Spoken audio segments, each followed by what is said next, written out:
Muy buenas tardes. Hola Patricia, Claudia, bienvenidas ambas.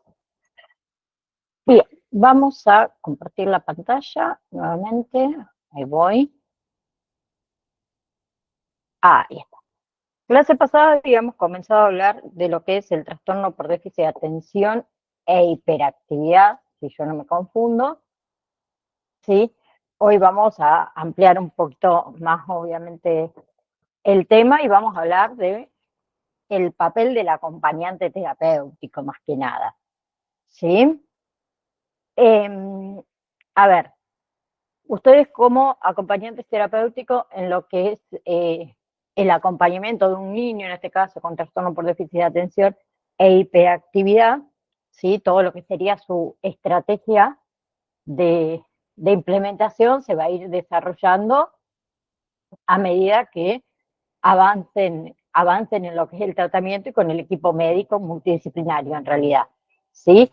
Pero algunas estrategias pueden ser, por ejemplo, el tema de la estructuración del entorno, ¿sí? Que eso ayuda más que nada a poder crear un entorno físico, social más estructurado, más organizado, donde minimiza un poco las distracciones, donde facilita todo lo que es el enfoque en lo que son las tareas.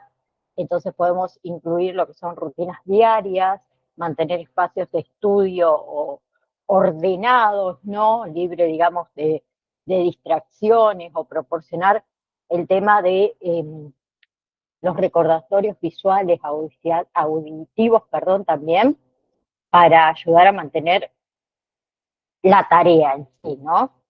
También podemos enseñar lo que son técnicas de gestión del tiempo, ¿sí? El uso de agenda, el uso de calendarios, por ejemplo, el uso de ciertas aplicaciones también tenemos que nos ayudan a recordar o a organizar, mejor dicho, las actividades diarias, a cumplir con los plazos, ¿sí? Nosotros alentamos todo lo que sería la planificación anticipada de tareas, ¿sí? Y podemos hacer el tema de la división en grandes proyectos, ¿sí?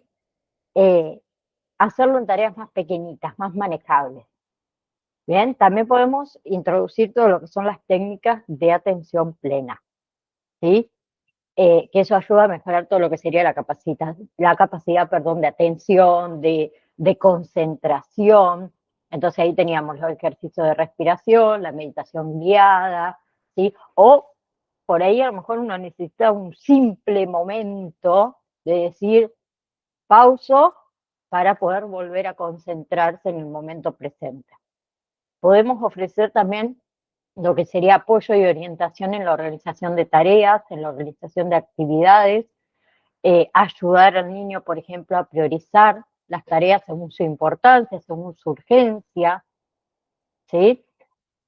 También tenemos técnicas de estudio que pueden ser efectivas, que también le podemos enseñar.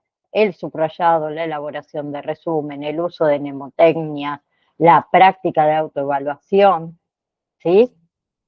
Eso alienta el establecimiento, vamos a decir, de un ambiente de estudio propicio, ¿sí? Y también nosotros tenemos que estar atentos a la identificación de estrategias individuales, ¿sí? Porque cada uno obviamente en lo que es técnicas de estudio tiene su estrategia, ¿sí? Pero también nos podemos ayudar en todo lo que es el desarrollo de habilidades de autorregulación emocional y conductual, todo lo que sería, digamos, técnicas de manejo del estrés, resolución de problemas, toma de decisiones, ¿sí? En realidad queremos fomentar todo lo que sería la conciencia de las propias emociones, de la capacidad para regularse de una manera saludable, ¿sí? También, obviamente, que fomentamos lo que es la autoestima y la motivación, reconocemos logros, reconocemos esfuerzos, ¿sí? Y fomentamos esto, la actitud positiva, positiva hacia el aprendizaje, positiva hacia el crecimiento personal, ¿sí? Colaboramos, acuérdense siempre, obvio, con los profesionales, ¿sí? Con los otros profesionales, tanto de salud mental, los educadores, las familias, ¿bien? La idea es proporcionar un apoyo más integral y más coordinado. Bien, nosotros tenemos que aprender a comunicar de manera afectiva y efectiva las necesidades y todo lo que serían los procesos, ¿sí? De este individuo con trastorno por déficit de atención y hiperactividad para garantizar una atención adecuada, una atención personalizada, ¿sí? Entonces, en resumen, a ver, es una condición bastante compleja, va a requerir de un enfoque integral en la evaluación y en el tratamiento, ¿sí? Y ustedes también como futuros profesionales en todo lo que es este campo del acompañamiento terapéutico, va a ser su responsabilidad estar bien informados, estar preparados para, obviamente, que proporcionar el mejor cuidado posible a aquellos niños, en este caso, que lo necesitan, ¿sí? Porque el TDAH puede tener un impacto muy significativo en la vida diaria, en las relaciones interpersonales, en el desempeño académico y luego en el desempeño laboral, ¿sí? Enfrentan desafíos por ahí adicionales en ciertas áreas, como es la autorregulación emocional, como es la organización, como es la gestión del tiempo, ¿sí? Entonces quiero que ustedes estén preparados para ayudar a esos pacientes a enfrentar esos desafíos y a alcanzar, como siempre decimos, su máximo potencial, ¿sí? Nosotros en la clase pasada hemos visto un pequeño videito. Yo quiero mostrarles otro. TDAH significa trastorno por déficit de atención e hiperactividad y, a menudo, se describe como un trastorno mental. Los niños con TDAH tienen problemas para prestar atención, son hiperactivos y a menudo tienen dificultades para controlar su comportamiento. Se estima que afecta a alrededor del 5% de todos los niños de 3 a 17 años en todo el mundo y que por cada niña, alrededor de 3 niños son diagnosticados. Para comprender cómo afecta a los niños en la escuela, veamos la historia de Leo, un niño de 12 años que va a la escuela con las mejores intenciones, pero que lucha con todas sus fuerzas para triunfar. El déficit de atención es su mayor problema. Leo se distrae con mucha facilidad. Sucede incluso cuando hace todo lo posible por concentrarse. A menudo se da cuenta de que de repente se ha distraído y ha pasado los últimos 15 minutos pensando en algo completamente diferente. Solo la cosa más pequeña puede desviarlo del rumbo. Para él, se siente como si su cerebro estuviera roto. También es olvidadizo. Los libros y las tareas a menudo se quedan en casa. Y si no se pierde de una tarea, a menudo la extravía en algún lugar o se olvida de entregarla. Sus calificaciones son terribles y algunos maestros están comenzando a pensar que es un caso perdido. Luego está su hiperactividad. Cuando tiene que trabajar en grupo, está inquieto y tiene problemas para mantenerse concentrado. Mantener la calma y escuchar mientras los demás hablan puede agotarlo por completo, lo que hace que cualquier conversación normal sea un desafío serio. Para él, se siente como si no le quedara capacidad en su cerebro para lidiar con toda la información que necesita ser procesada. Luego, se siente enojado por no poder seguir los temas. Para ayudarlo a lidiar con su hiperactividad, le gusta tener las manos ocupadas todo el tiempo. Por último, está su comportamiento impulsivo. A menudo, no puede abstenerse de decir las cosas que le vienen a la mente. A veces, se esfuerza por controlarse, pero luego se le escapa e interrumpe a los demás. A sus compañeros de clase les resulta molesto. Más tarde se arrepiente de su comportamiento exaltado, pero sabe que, lamentablemente, lo hará una y otra vez. Le parece que no puede aprender de sus errores. Los profesores se frustran al intentar que se comporte. Otros se impacientan, se rinden o se distancian.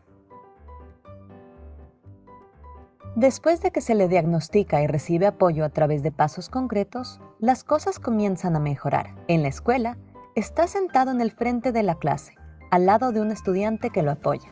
Obtiene un cuaderno que numera todas sus asignaciones para ayudarlo a recordar. Y para facilitar el seguimiento de sus tareas, las recibe para todas las asignaturas solo una vez por semana. Para relajarse, se le permite usar fidgets durante las lecciones y tomar pausas cortas cuando sea necesario. Después de la escuela, practica las rutinas de hablar y escuchar con un especialista. Además, su papá va con él en bicicleta a la escuela todas las mañanas y por la tarde se le permite jugar a la pelota todo el tiempo que desee.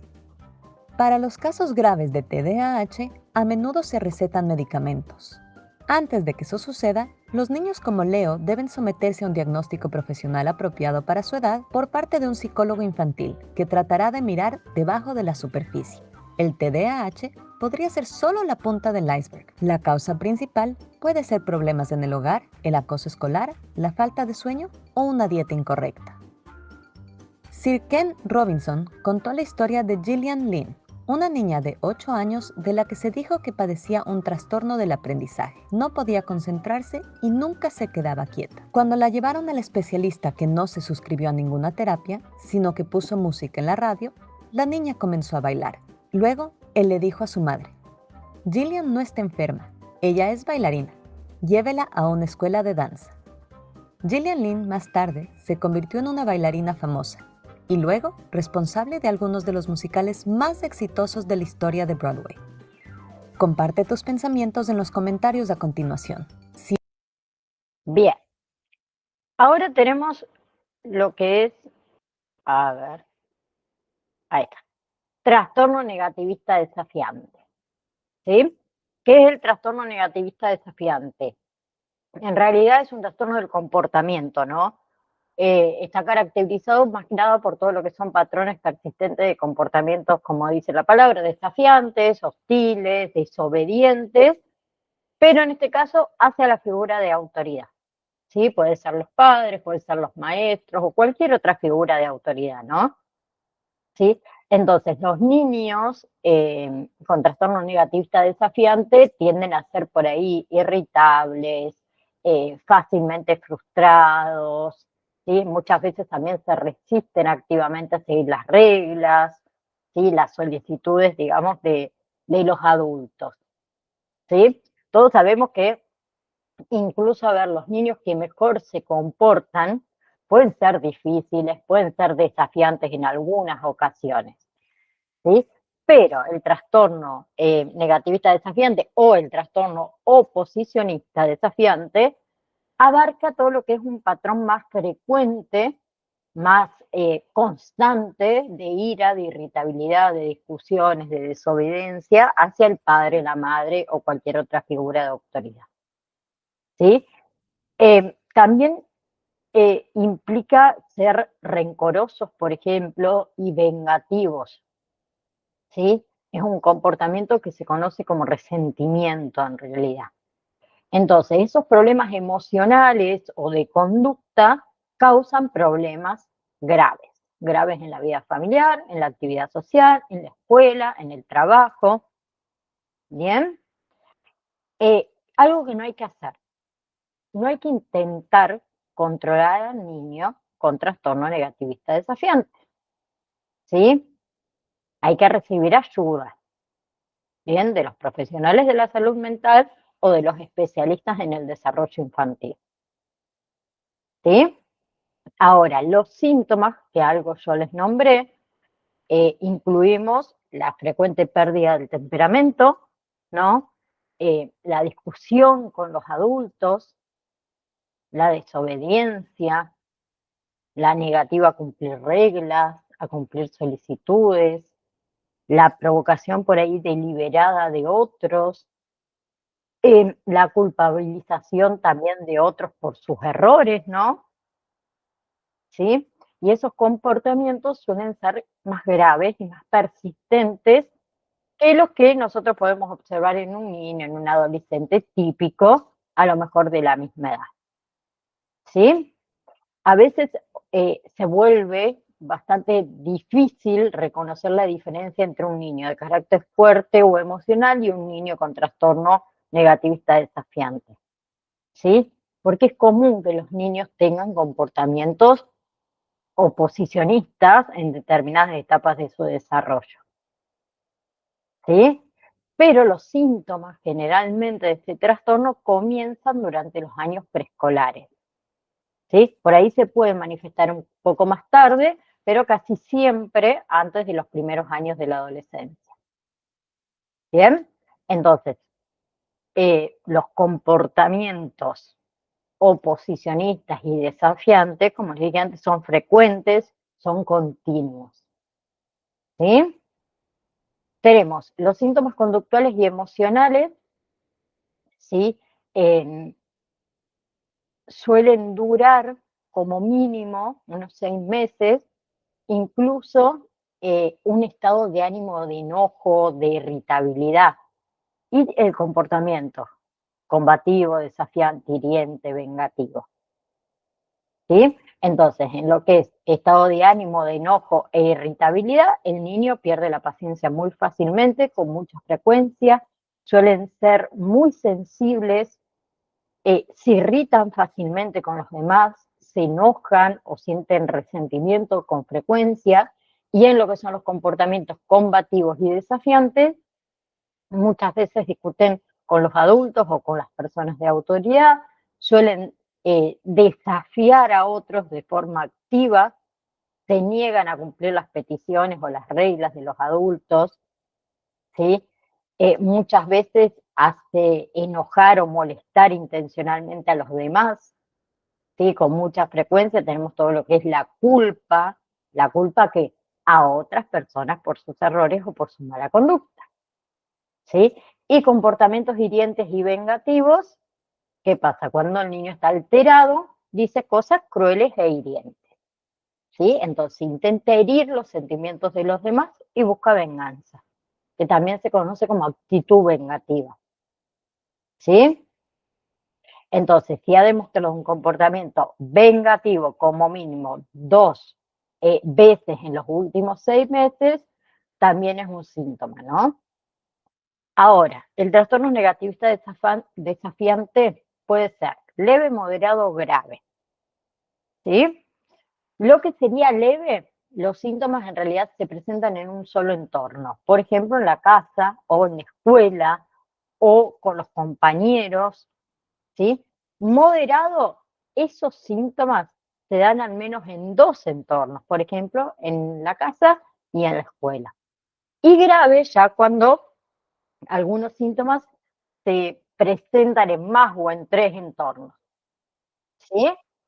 Ahora, en algunos niños es muy posible que los síntomas primeros se noten dentro de casa. ¿Qué pasa? Con el tiempo, el comportamiento problemático se traslada, vamos a decir, a otros entornos. La escuela, la actividad social, con los amigos, ¿sí? Pero esos síntomas, acuérdense que son persistentes y que también interfieren en la vida diaria, en sus relaciones interpersonales, en su desempeño académico y social. ¿Sí? Es importante tener un diagnóstico preciso del trastorno negativista desafiante, porque esos síntomas deben ser consistentes, ¿sí? Y persistentes también, durante un periodo de tiempo prolongado, ¿sí? Y no hay que atribuirlos a esos síntomas, obviamente, con otra condición médica o con una condición psiquiátrica, ¿sí? Ahora, causas. Las causas en realidad vamos a decir que no están 100% completamente comprendidas, ¿sí? Pero que se cree que factores biológicos, factores genéticos, ambientales contribuyen, perdón, a lo que es el trastorno o el desarrollo del trastorno, ¿sí? Factores familiares como la inconsistencia en la disciplina, como la falta de límites claros, el conflicto familiar, eso también puede aumentar el riesgo de desarrollar trastorno negativista desafiante. Y además tenemos los factores individuales, la impulsividad, la baja tolerancia a la frustración, la dificultad para regular sus emociones, ¿sí? En lo que era la genética, hablamos de la personalidad y el carácter natural de un niño o el temperamento, que eso contribuye también al desarrollo de este trastorno, ¿sí? Pero también tenemos la diferencia entre las formas en las que funcionan los nervios y el cerebro, que también influyen, ¿sí? Y el entorno, problemas de crianza, ¿sí? Falta de supervisión, disciplina estricta o incoherente, maltrato, ¿sí? Descuidos. ¿Bien? Ahora, el trastorno este negativista desafiante, vamos a decir que es un problema complejo, ¿sí? A ver, ¿hay posibles factores de riesgo? Sí. Uno era el temperamento, ¿sí? Este niño que tiene dificultad para controlar las emociones, eh, que suele tener reacciones emocionales fuertes, ¿sí? O problemas para tolerar el tema de la frustración, los problemas con los padres, o con el padre o la madre, el niño que sufre abuso, que sufre descuido, ¿sí? Eh, al que es sometido a una disciplina severa o contradictoria, o ese niño que no es supervisado de una manera adecuada, ¿sí? El niño que vive en un entorno inestable en cuanto a la relación, por ejemplo, de los padres, ¿sí? O de los familiares. Eso es un factor de riesgo, lo mismo que eh, aquel niño que tiene una madre, un padre con alguna enfermedad de salud mental o con un trastorno, por ejemplo, de consumo de sustancias adictivas. ¿Sí?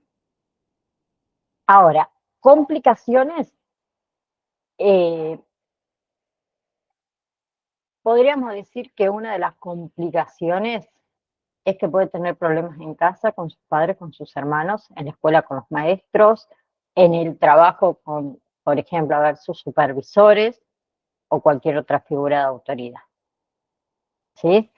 Los niños, los adolescentes, por ejemplo, pueden tener problemas para ser amigos, ¿sí? Para establecer estas relaciones con los demás y mantenerlas. ¿Sí? Entonces, deriva también el trastorno negativista desafiante en otros problemas. Por ejemplo, el bajo desempeño escolar, las conductas antisociales, los problemas legales también, problemas para controlar los impulsos, trastorno por consumo de sustancias adictivas, suicidio, ¿sí? Y otra cosa, muchos niños, muchos adolescentes con este tipo de trastorno también tienen otras afecciones de salud mental. Por ejemplo, trastorno por déficit de atención y hiperactividad, trastorno de la conducta, depresión, trastorno de ansiedad, trastorno de la comunicación y aprendizaje, ¿sí? Todo lo que sería el tratamiento, vamos a decir, de estas otras afecciones de salud mental pueden ayudar a reducir los síntomas del trastorno negativista desafiante, ¿sí? Pero es muy difícil tratar el trastorno si no se evalúa, ¿sí? Si no se tratan adecuadamente estas otras afecciones. Entonces, en lo que es tratamiento, por ejemplo, farmacológico, tenemos todo lo que es estabilizadores del estado de ánimo, ¿sí? Que se utilizan, por ejemplo, también para lo que es el trastorno bipolar, que son útiles, pueden ser bastante útiles, más que nada si hay síntomas, por ejemplo, de irritabilidad, de cambio del humor bastante significativo, ¿sí? Tenemos el litio, tenemos el ácido valproico, que pueden ayudar a reducir la impulsividad, la agresividad, esos estallidos de ira que en realidad está asociado con ese trastorno. Pero también tenemos, por ejemplo, los antipsicóticos, ¿sí? Que se utiliza más para síntomas más graves, ¿sí? Agresión física, comportamientos violentos, ¿bien? Ayuda todo lo que sea a controlar síntomas, ¿sí? Entonces tenemos los antipsicóticos atípicos, como es la risperidona, la olanzapina también, que se utiliza para reducir irritabilidad, agresión, explosión emocional, y tenemos los antidepresivos, ¿sí? Porque en muchas ocasiones se puede prescribir antidepresivos, ¿bien? Se utiliza, por ejemplo, para la irritabilidad crónica, para la disfunción emocional, ¿sí? Ahora, obviamente que es importante tener en cuenta que el uso de medicamentos en lo que es el tratamiento es individualizado, es supervisado por el médico especialista de salud mental, como es un psiquiatra, por ejemplo, y recuerden que todo medicamento puede tener efectos secundarios y riesgos potenciales, ¿sí? No todas las personas, los individuos con trastorno negativista desafiante se ven beneficiados, vamos a decir, con el tratamiento farmacológico. ¿Sí? Generalmente, a ver, si hay tratamiento farmacológico, se combina con intervenciones psicosociales, como es la terapia cognitivo-conductual, como es la terapia familiar, como es el entrenamiento de habilidades sociales. ¿Sí? Bien. Ahora, ustedes como acompañantes terapéuticos, ¿cuál va a ser su papel, además de proporcionar apoyo emocional, además de la orientación, la asistencia práctica, ¿sí? Al niño y a su familia? Tenemos lo que sería la contención conductual y emocional, ¿sí? Nosotros debemos ayudar al paciente a manejar la frustración, a manejar la ira, a manejar los impulsos de manera más adaptativa, ¿sí? Eso va a implicar para nosotros establecer límites claros, consistentes, límites predecibles, ¿sí? También debemos actuar, vamos a decir, como un modelo positivo, ¿sí? Demostrando muchas veces formas adecuadas de comunicación, de resolución de conflictos, de expresión de emociones. Bien, vamos a fomentar también la interacción más positiva con sus pares, con las figuras de autoridad. Entonces podemos practicar habilidades de comunicación asertiva, negociación también, ¿sí? También trabajar en todo lo que es la adquisición de herramientas para manejar la oposición, la desobediencia, la reactividad, ¿sí? La idea es buscar alternativas constructivas, obviamente, a los comportamientos desafiantes, ¿sí? Fomentamos, acuérdense, también la adherencia a normas, a rutinas, como el tratamiento, ¿sí? Porque vamos a ayudar en este caso, por ejemplo, al paciente a seguir instrucciones, a completar tareas, a respetar los límites establecidos en diferentes contextos, ya sea en la escuela, en el hogar y demás, ¿sí? También vamos a identificar y vamos a alentar los comportamientos cooperativos, ¿no? O respetuosos, ¿sí? Eh, si nosotros identificamos y alentamos esos comportamientos, los fortalecemos. Nunca se olviden, que creo que en el otro no lo dije, pero el tema de la observación y el registro, la recopilación de información está detallada sobre los patrones de comportamiento o los desencadenantes de la conducta desafiante o la respuesta del paciente, ¿sí? Que eso nos va a servir mucho a todo el equipo terapéutico, ¿sí? Acuérdense que ustedes actúan como un puente entre el paciente, la familia y el equipo profesional, siempre facilitando la implementación de las estrategias del plan de tratamiento, ¿sí? Nada más que nosotros lo hacemos en el ambiente cotidiano. Bien, nosotros vamos a aportar una perspectiva única de la convivencia, ¿sí? Pero a pesar de los desafíos, siempre buscamos que el paciente se sienta capaz, que el paciente participe activamente de sus ocupaciones diarias, ¿sí? Y adaptando las actividades según sea necesario. Bien, eh, entonces, nosotros tenemos más que un papel fundamental o importante, ¿sí? Y tenemos que siempre proporcionar esa información precisa, esa información actualizada sobre el trastorno negativista desafiante, en este caso, ya sea a sus familias, a sus cuidadores, a los docentes, a los profesionales de la salud, ¿sí? Nosotros trabajamos, perdón, para reducir el estigma, para reducir la discriminación, ¿sí? Que está asociada con estos trastornos, ¿sí? Y fomentar un ambiente, vamos a decir, comprensivo, solidario, que promueva la inclusión, que promueva el bienestar de todos los individuos, ¿sí? Independientemente de todos sus desafíos, de todas sus dificultades. ¿sí? Bien, le comparto también un pequeño videito.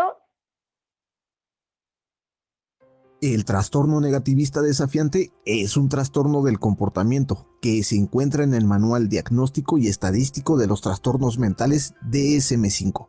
Este trastorno generalmente se diagnostica en la infancia o adolescencia y se caracteriza por un patrón persistente de comportamiento negativista, hostil y desafiante hacia figuras de autoridad, como padres o maestros. El origen exacto del trastorno negativista desafiante no se comprende completamente, ya que es el resultado de una interacción compleja de factores genéticos, biológicos, psicológicos y ambientales. Sin embargo, se han identificado varios factores que pueden contribuir al desarrollo de este trastorno. Algunos de estos factores incluyen: primero, factores neurológicos. Algunas investigaciones sugieren que anomalías en el funcionamiento del cerebro, especialmente en áreas relacionadas con la regulación emocional y el autocontrol, pueden estar asociadas con el TND. Segundo, factores ambientales. Experiencias traumáticas, abuso, negligencia, exposición a modelos de comportamiento negativo o disfuncional en el entorno familiar y otros factores estresantes pueden contribuir al desarrollo de comportamientos negativistas y desafiantes. Tercero, interacciones familiares. Ambientes familiares conflictivos, donde las reglas y límites son inconsistentes o donde las figuras de autoridad tienen dificultades para manejar el comportamiento del niño, pueden contribuir al desarrollo y la persistencia de los síntomas del TND. Cuarto, comorbilidad. Dicho trastorno a menudo coexiste con otros trastornos, como el trastorno por déficit de atención e hiperactividad, trastornos del estado de ánimo, trastornos de ansiedad u otros trastornos del comportamiento. Ahora, ¿cuáles son los comportamientos más comunes asociados al trastorno negativista desafiante? Número 1. Desobediencia constante. Los individuos con TND tienden a desobedecer de manera persistente las reglas y solicitudes de figuras de autoridad, como padres, maestros u otros cuidadores. Número 2. Resistencia activa. Suelen mostrar una resistencia activa a seguir instrucciones o cumplir con las expectativas de los adultos, incluso cuando éstas son razonables y adecuadas. Número 3. Argumentación y discusión. Tienen una tendencia a discutir y desafiar a los adultos de manera frecuente y a menudo se involucran en argumentos prolongados. Número 4. Hostilidad y enojo. Pueden expresar hostilidad, enojo y resentimiento hacia los adultos y otras figuras de autoridad de manera regular. Número 5. Culpar a otros. A menudo atribuyen la responsabilidad de sus propios errores o problemas a otras personas, evitando asumir la responsabilidad personal. Número 6. Negativa a cumplir con tareas y responsabilidades. Pueden negarse a realizar tareas escolares, domésticas o de otro tipo, lo que puede afectar negativamente su funcionamiento académico y social. Número 7. Ser molesto deliberadamente. A veces pueden comportarse de manera molesta o provocadora, de manera deliberada con el fin de irritar a los demás. Número 8. Rencor y resentimiento. Pueden albergar rencores y resentimiento hacia figuras de autoridad, y esto puede llevar a un deterioro en las relaciones familiares, escolares y sociales. Número 9. Actitudes desafiantes y despectivas. Pueden mostrar actitudes desafiantes y despectivas hacia las figuras de autoridad, lo que puede dificultar la comunicación y la colaboración. Es importante señalar que para recibir un diagnóstico de TND, estos comportamientos deben ser persistentes y causar un deterioro significativo en el funcionamiento social, académico u ocupacional del individuo. Para saber más acerca de trastornos de la personalidad. Bien.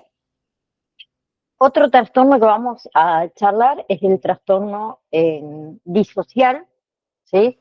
No sé si alguna vez lo han escuchado, ¿sí? Pero es un trastorno de conducta. ¿Bien? Eh, a ver, el trastorno disocial es un patrón de conducta, vamos a decir, continuada, que se caracteriza principalmente porque el niño o el adolescente, ¿sí? que lo padece en realidad, rechaza y viola de forma repetitiva, de forma persistente, todo lo que serían normas sociales y los derechos básicos de otras personas. ¿Sí? Eso es un comportamiento inadecuado, obviamente, para su edad. Entonces, este trastorno de la conducta afecta más a los niños que a las niñas, ¿sí? Y aparece a finales de la niñez o al comienzo de la adolescencia, ¿sí? En cambio, si, por ejemplo, se manifiesta en adultos, ahí estaríamos hablando de lo que es un trastorno antisocial de la personalidad, ¿sí? Acá, el niño o el adolescente que padece el trastorno disocial tiene un comportamiento muy agresivo, lo demuestra mediante ataques a personas, a animales, daño y violación a las propiedades de terceras personas, eh, con el incumplimiento grave de las normas, ¿sí? Realizando, por ejemplo, lo que son actos de vandalismo o vandálicos, cometiendo actos fraudulentos, robos, ¿sí? Entre muchos más, ¿no? Entonces, los jóvenes que padecen este tipo de trastorno carecen de empatía, ¿sí? Ellos son totalmente indiferentes, ¿sí? Para, para cuanto a los sentimientos, a las emociones, a los derechos de los demás, ¿sí? Entonces, asimismo, ese trastorno perjudica en otros aspectos, como por ejemplo en todo lo que son relaciones sociales, en el rendimiento de la escuela, ¿sí? Entonces, se manifiesta por lo que sería un patrón repetitivo y persistente de comportamientos antisociales, agresivos, violatorios de los derechos de los demás, ¿sí? Y puede mostrar la falta de empatía, el remordimiento, ¿sí? Por sus acciones no lo tienen, una tendencia, vamos a decir, desafiante y violar las normas sociales y legales, ¿sí? Entonces, para su diagnóstico, para el tratamiento también, los síntomas en sí del menor debe ser suficientemente grave como para que afecte en ámbitos de su vida, ¿sí? En el rendimiento académico, en las relaciones sociales, ¿sí? A ver, los principales síntomas se manifiestan ¿por qué? Por la falta absoluta del sentido de culpabilidad, por mentir con facilidad, ¿sí? Y ser deshonestos, cometer abusos, actos de crueldad o agresión a terceros, son egoístas, manipuladores, irresponsables, arrogantes, tienen sentimiento de superioridad, ¿sí? Amenazan, intimidan, coaccionan a terceros, ¿sí? Interpretan también las reacciones de los demás como un peligro y en consecuencia, ¿qué hacen? Actúan de forma agresiva. Provocan daños materiales, incendios, robos, etcétera. Son crueles con los animales, puede ser mediante torturas, mediante ejecuciones. Tienen indiferencia, vamos a decir, ante el malestar de los demás, ¿sí? Suelen tener también peleas muy frecuentes, no piensan acerca de las consecuencias de sus actos, tienen comportamientos impulsivos, ¿sí? Tienen conductas temerarias, se pueden escapar de casa o faltar muchas veces al colegio, al instituto donde vaya, ¿sí? Relaciones sociales nulas, escasas, o si las tienen son abusivas, ¿sí? Y tienen una tendencia más a el abuso de sustancias como las drogas y el alcohol. Bien, también aquel individuo que sufre de trastorno disocial, ¿sí? Puede sufrir otro tipo de trastorno como es hiperactividad, como es depresión, como es déficit de atención, como es un trastorno de aprendizaje, por ejemplo, ¿sí? Pero esos síntomas, ¿sí? Que son persistentes, afecta a todas sus relaciones. relaciones interpersonales, funcionamiento social, desempeño académico, como nosotros decimos. ¿Sí?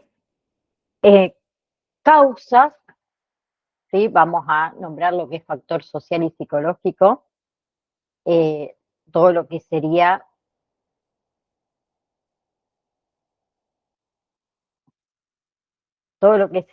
perdón, digamos, problemas, ¿sí? Eh, con respecto a la marginalidad, a la conducta existente, que son muy frecuentes. Entonces, esos niños que han crecido en ese tipo de hogares son más propensos a sufrir trastorno disocial. ¿Sí? Por ejemplo, un niño que ha sufrido maltratos por parte de uno o los dos progenitores, ¿sí? Que está en presencia de conflictos intrafamiliares de forma constante, o que ha sufrido, por lo que puedo decir, haber un rechazo social, ¿sí? Esos son factores que pueden afectar negativamente su conducta, ¿sí? ¿Por qué? Porque aprenden que la forma natural de responder ante esos conflictos son esas. Ahora, deben un segundo.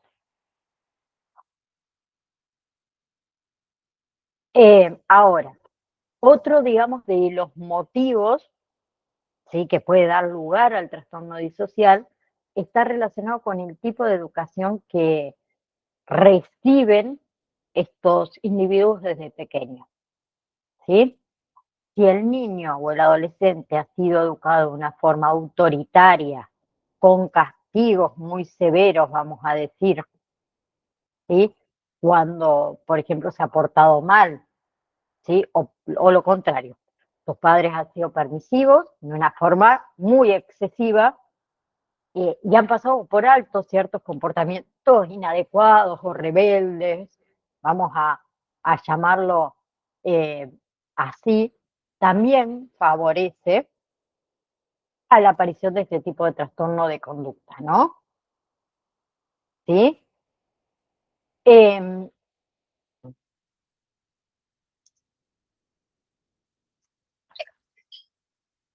bien. Después tenemos, por ejemplo, a ver, otro factor sería lo que es el factor biológico, ¿sí? Los factores genéticos, vamos a decirlo así. Ven que también es causa que motiva el desarrollo de un trastorno disocial. Lo que sería la falta de responsabilidad, de honestidad, de madurez, de empatía, eso también pueden ser motivos de factores biológicos propios, obviamente, de su biología y de su genética, los cuales por ahí pueden explicar la aparición del trastorno. Y otra de las causas es la desinhibización, ¿sí?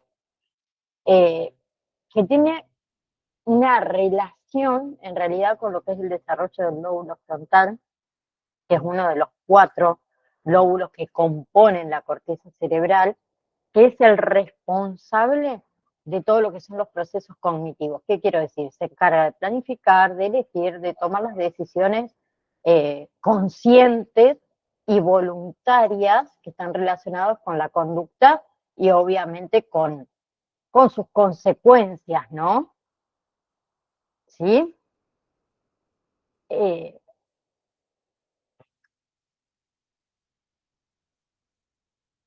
bien, ahora, eh, diagnóstico y tratamiento, ¿sí? Se va a basar, obviamente, en lo que es la evaluación clínica de los síntomas, ¿sí? Y el comportamiento del individuo, ¿no? Más que nada, ¿sí? A ver,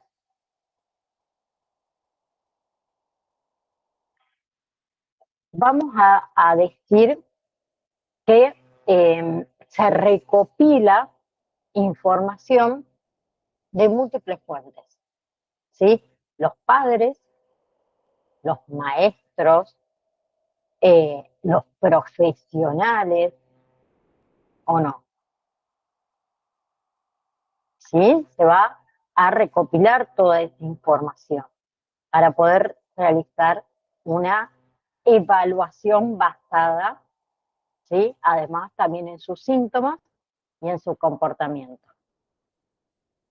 Bien, a ver, se suele implicar en lo que es el tratamiento, obviamente combinación de intervenciones psicológicas, conductuales, familiares, ¿sí? Incluimos la terapia familiar, incluimos la terapia cognitivo-conductual, incluimos el entrenamiento en habilidades sociales, incluimos el manejo de la conducta, ¿sí? Y en algunos casos los medicamentos, los estabilizadores del estado de ánimo o los antipsicóticos, ¿sí? Que se utilizan para síntomas graves, para comportamientos agresivos, ¿sí? Eh, Y tenemos también los inhibidores selectivos de la recaptación de serotonina, los ISRS, ¿sí? La sertralina, la fluoxetina, que también son útiles para el trastorno disocial, que está asociado con los síntomas de depresión, de ansiedad, de trastorno de conducta, de los impulsos, que son medicamentos que pueden ayudar a mejorar el ánimo y pueden ayudar a reducir la impulsividad en algunos casos, ¿sí? Pero no es que existe un tratamiento específico, vamos a decir, para el trastorno disocial, ¿sí? Eh, Obviamente que va a haber diversos programas en lo que se entrenan todo lo que serían habilidades sociales, de comportamiento, ¿sí? Que eso nos ayuda los profesionales, obviamente, y al niño a mejorar, obviamente, sus conductas, ¿sí? Ese tipo de entrenamiento, ¿de qué estoy hablando? De la terapia cognitivo-conductual, ¿sí? Que consiste más que nada en enseñar al paciente formas positivas de relacionarse con terceras personas, con su entorno, ¿sí? Eh, es una forma de generar conductas alternativas a las provocadas por el trastorno, ¿sí? Pero siempre a través de un tratamiento adecuado va a poder mejorar todo lo que sería su autocontrol, ¿sí? Y en consecuencia, obviamente, que controlar mejor su conducta, ¿no? ¿Sí? Eh, a ver, en lo que sería el papel, vamos a decir, del acompañamiento, del acompañante, perdón, no encuentro, eh, del acompañante terapéutico, eh, en realidad tenemos bastantes desafíos acá, ¿sí? Muchos desafíos en cuanto a nuestro acompañamiento. Pero, por ejemplo, podemos ayudar en lo que es desarrollo de habilidades de comunicación efectiva, manejo del estrés, resolución de conflictos, brindar apoyo en lo que es implementación de estrategias de manejo del comportamiento que van a ser recomendadas obviamente por los profesionales de la salud, ¿sí? Siempre importantísimo colaborar con otros profesionales, con los psicólogos, con los psiquiatras, en algunos casos hasta con los trabajadores sociales, ¿sí? Porque nosotros tenemos que garantizar un enfoque integral en su tratamiento, un enfoque coordinado, ¿sí? Bien. Obviamente que también nuestro papel va a jugar en el tratamiento, va en función de la edad de comienzo del trastorno disocial, porque tenemos los de tipo de inicio infantil, que se inicia por lo menos una de las características, digamos, del trastorno disocial o los síntomas antes de los 10 años, el tipo de inicio adolescente, que se inicia por lo menos un síntoma después de los 10 años de edad y según el nivel de gravedad, ¿sí? Leve, moderado, severo. Leve son aquellos que tienen pocos problemas de conducta, ¿sí? Digamos, presentan los requisitos mínimos para ser diagnosticados. Y los daños, vamos a decir que relativamente causas, son pequeños, unas mentiritas, unas escapadas escolares, ¿sí? o permanecer en la noche por más tiempo del permiso que nos dieron. Ahora, tenemos el moderado, donde el comportamiento y su efecto sobre los demás es de leve a severo. Hay hurto, ¿sí? Daño físicamente a las víctimas, por ejemplo, y después tenemos el severo, múltiples problemas de conductas, ¿sí? Voy a ir al extremo: sexo forzado, crueldad física, uso de armas, robo con fuerza, robo con violencia. ¿Bien? Bien. Les comparto entonces también el pequeño video.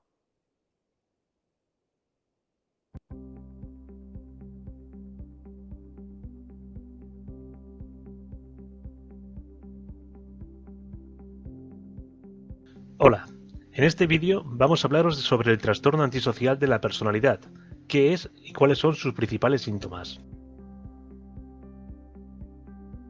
El trastorno antisocial de la personalidad se caracteriza por un patrón de larga duración de abuso de los derechos de otras personas, manipulación y conductas delictivas en general. Se diagnostica a partir de los 18 años, pero se estima que muchos de los síntomas se desarrollan en edades anteriores. Cuando se detecta sintomatología similar antes de los 15 años, aunque normalmente no sea de forma tan acentuada, entonces estaremos hablando del trastorno disocial de la personalidad. Una persona con trastorno antisocial de la personalidad a menudo siente poca o ninguna empatía hacia los otros y no ve problema alguno en transgredir la ley para su propio beneficio.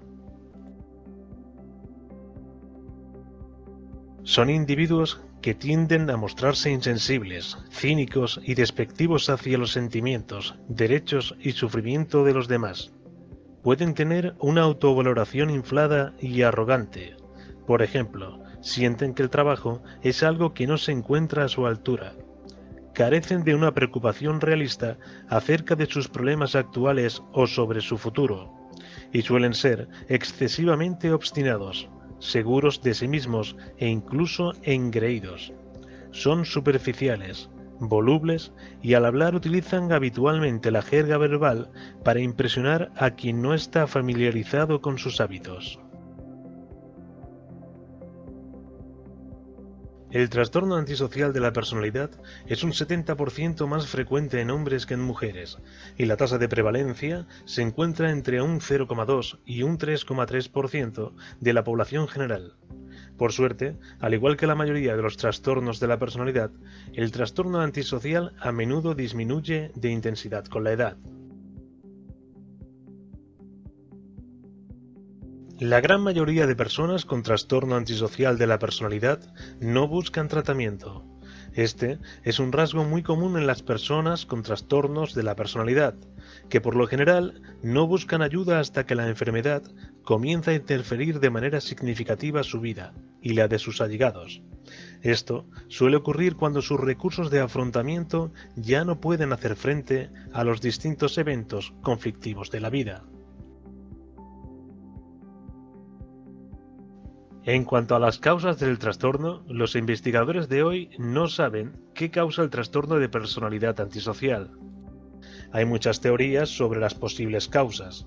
La mayoría de los profesionales está de acuerdo con un modelo biopsicosocial de la causalidad, es decir, las causas son probablemente debidas a factores biológicos, sociales, por ejemplo, cómo una persona interactúa en su desarrollo temprano con su familia, amigos y otros niños, y psicológicos, factores de la personalidad y el temperamento del individuo moldeados por su entorno.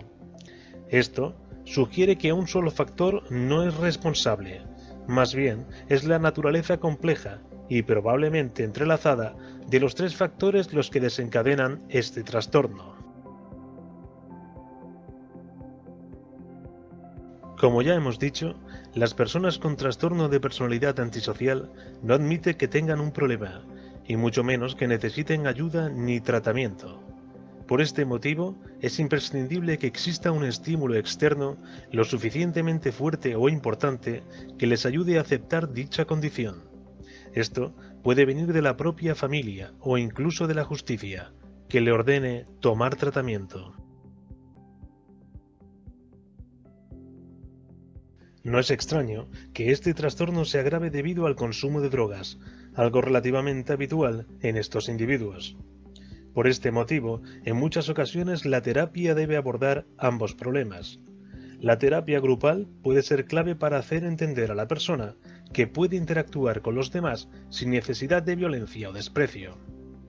Si bien se presupone que el trastorno es una enfermedad crónica, algunos síntomas, especialmente el comportamiento criminal, pueden ir disminuyendo poco a poco, con el paso del tiempo y un tratamiento adecuado. Bueno, aquí termina este vídeo por hoy. Esperemos que estos consejos os hayan... Bien. La próxima clase quiero que sigamos hablando un poquitito más de nuestro papel como acompañantes terapéuticos en lo que es el trastorno disocial, pero además quiero que sigamos obviamente con lo que es trastorno de conducta. Y así vamos a ir con cada uno de ellos. ¿Les parece? ¿Sí? Así que gracias, Patri, gracias a Yelén por estar, gracias también a los demás compañeros que se unieron a la clase. Y si Dios quiere, nos vemos el próximo miércoles, ¿sí? A las 16 horas.